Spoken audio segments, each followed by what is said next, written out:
Hello. Heggerty Haggerty's lent me her bow to show you. It's a nice one, isn't it? And this is one of her arrows. You fit it to the bow like this, and it's ready to fire. Well, I can tell you, this bow spends most of its time in the cupboard under the stairs. Heggerty Haggerty only gets it out once a year.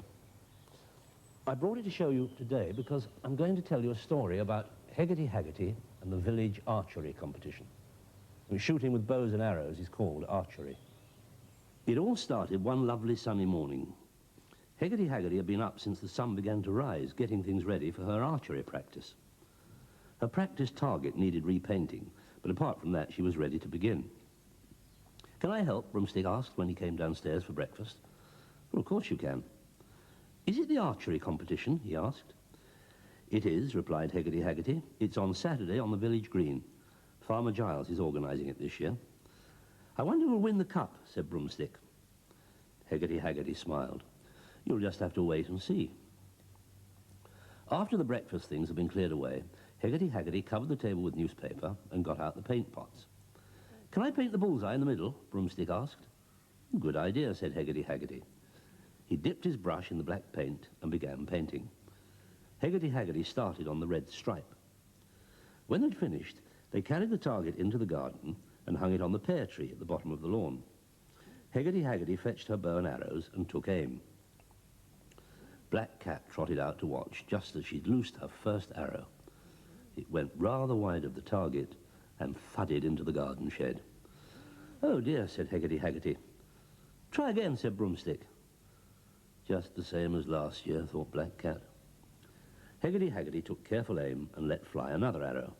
It flew over the pear tree and landed somewhere in the field at the bottom of the garden. "Third time lucky," said Broomstick. The third shot was the best. It just caught the edge of the target. Broomstick cheered. Heggerty Haggerty practiced every day.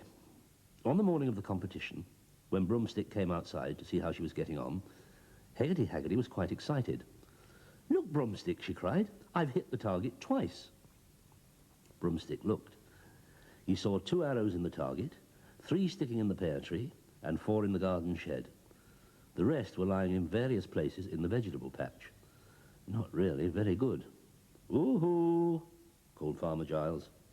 "It's a lovely day for the competition. Aren't we lucky?" "I've been practicing very hard," said Heggerty Haggerty. "How's it coming along, then?" "Well," said Heggerty Haggerty, "I have to admit it. I'm a terrible shot." "Watch this." Heggerty Haggerty fitted an arrow to her bow and took aim. Ping! "Missed," said Broomstick. He looked glum. "Here, let me have a go," said Farmer Giles.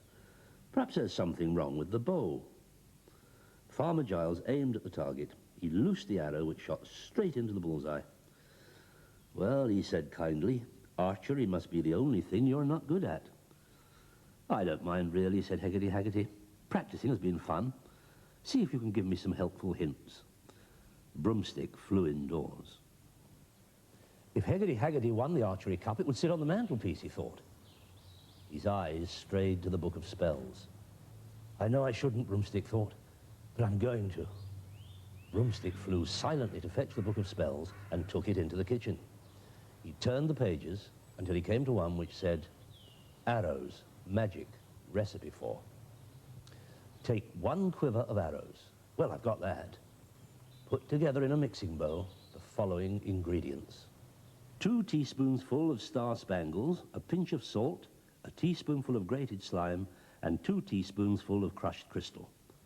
Broomstick measured everything out very carefully.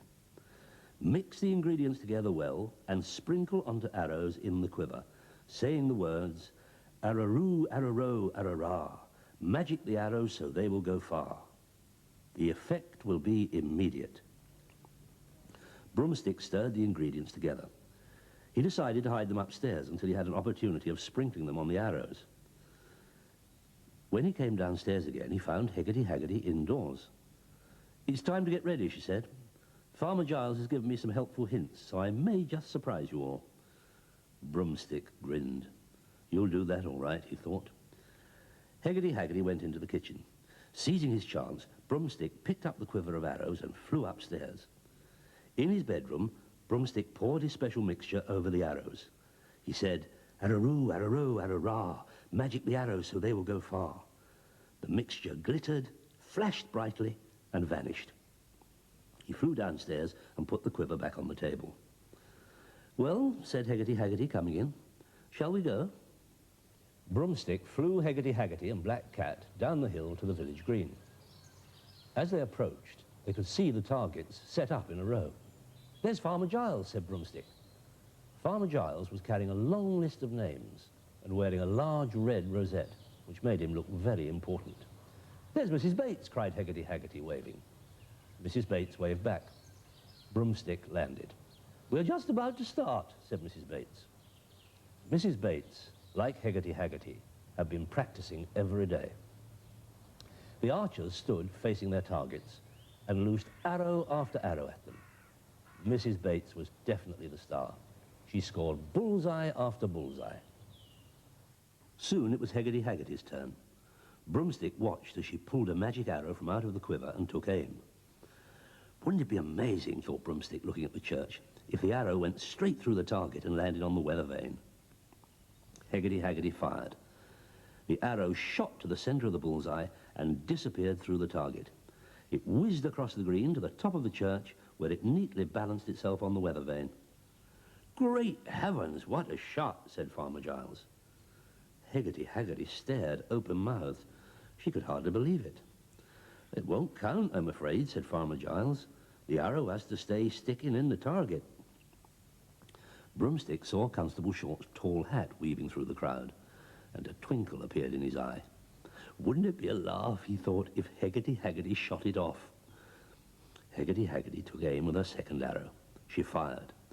The arrow whizzed towards the target. Then it changed course. It swung across the heads of the crowd. People ducked. Constable Short was looking the other way and didn't see it coming. He had the shock of his life when his helmet was knocked off. The arrow whizzed back to the target with its prize. It pinned Constable Short's helmet to the bullseye. "That won't count either," said Farmer Giles apologetically. "You see, it's only supposed to be the arrow that hits the target." Heggerty Haggerty was very puzzled. "I'm terribly sorry, Constable Short," she said. "My arrows have never behaved like this before. I'll just try one more." Broomstick was really enjoying himself. "Imagine, I've only got to think it and the arrow does it. It's amazing." Broomstick flew high above the village green. "What can I think of next?" he asked himself. He looked down and saw that everybody was looking at Heggerty Haggerty, about to fire her third shot. They were also getting ready to duck. "What's that?" wondered Broomstick, surprised. A man with a sack had just come out from the back of Mrs. Bates's shop.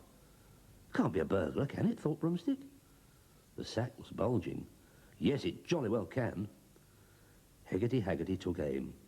"You get him and hold him up," said Broomstick to the arrow. Heggerty Haggerty fired. The arrow shot into the air with terrific speed and flew over the village shop. It whizzed down and pinned the burglar to the wall by his coat. He dropped the sack and struggled to escape, but the arrow held him fast. "Quick!" shouted Broomstick. "A burglar!" Constable Short came running. He dashed round the shop and into Mrs. Bates's back garden. He put his hand on the struggling burglar's shoulder. "I arrest you in the name of the law," he said, and got out his handcuffs. "Well, what an afternoon," declared Heggerty Haggerty. "What with magic arrows and a burglar." "Turned out quite well after all, Broomstick, old chap," said Farmer Giles with a wink. Mrs. Bates was the winner of the archery competition. Farmer Giles presented her with the silver cup. There was loud applause and 3 cheers for the winner. "And for Broomstick," said Mrs. Bates, "a special prize." It was a box of chocolates. "Thank you," said Broomstick. "Well, it could have been worse, I suppose," yawned Black Cat. He was looking forward to a nice long snooze on the hearthrug when they got home. And that's the end of the story. Broomstick turned out to be quite a hero by catching the burglar, didn't he? It just goes to show how useful a magic arrow can be. Well, I'd better give these back to Heggerty Haggerty.